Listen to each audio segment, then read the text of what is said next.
1. Prep damp hair with seal spray to close cuticles and even out porosity. Part from ear to ear to separate into front and back sections, then split the front section into 2 halves.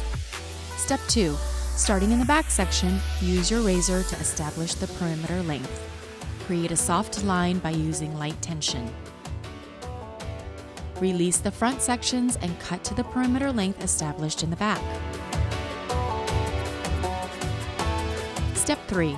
Re-establish the ear-to-ear parting and comb the entire front section forward. Use your razor to cut to the desired fringe length. Comb the front sections down and slightly forward, and using a gentle sliding motion with your razor, connect the front fringe to the side perimeter length.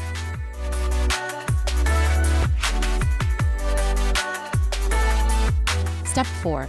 Standing opposite the section in front of the head, comb the entire back section straight up at 90 degrees. Let the perimeter length drop out and establish your desired layer length. Then, razor cut to connect the newly established top layer to the perimeter length.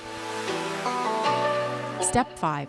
Take a center profile section from the hairline to the top of the head and connect the fringe to the just established layer length at the top of the head. Step 6. Repart into left and right halves in front of the ears. Standing opposite the section, comb the entire right front section straight up to 90 degrees.